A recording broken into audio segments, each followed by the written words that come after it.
Singapore's Prime Minister Loong has described the Belt and Road Initiative as a win-win for the country and China. Speaking to China's national broadcaster, CCTV, he reaffirms that the relationship between the nation is, quote, very good. A project that will celebrate its 15th anniversary. Tianjin Eco-City is just one example of bilateral cooperation between Singapore and China, a relationship that spanned over 30 years.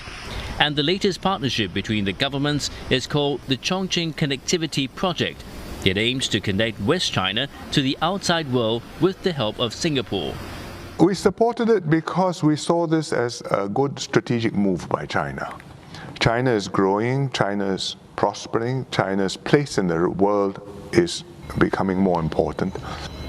The Chongqing project fits into China's Belt and Road Initiative, a strategy that aims to connect Asia with Africa and Europe through land and maritime networks. PM Lee says it's one way China can contribute and integrate itself into a regional network of cooperation. The region needs infrastructure, the infrastructure needs financing. China is capable of doing that, of building infrastructure. It can also help to provide the financing. It can also develop the trade and economic links with the countries in the region. And with the Belt and Road Initiative, there's a framework within it which this can be done.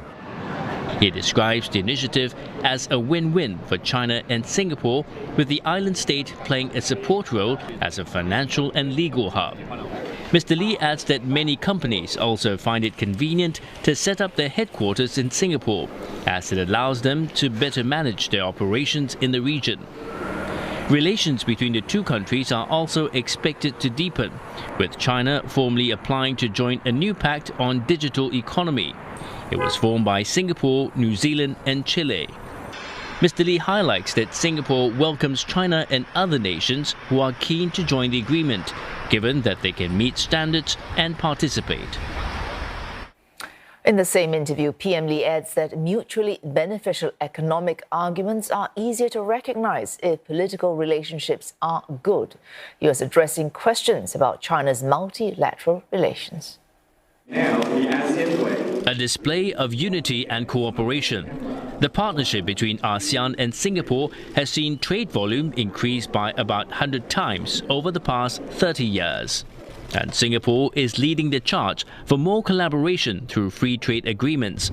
But territorial issues, such as the South China Sea dispute, remain. And they require nations to join hands in search for solutions. Between China and ASEAN, it's not just economic issues, but you also have discussion on political issues and security issues, and there are some problems which need to be worked upon. But for countries to be able to see mutual benefits, they must first have a good political relationship. He highlights the tension between China and the US as an example of nations finding it difficult to work together on issues like climate change, even when the chance presents itself.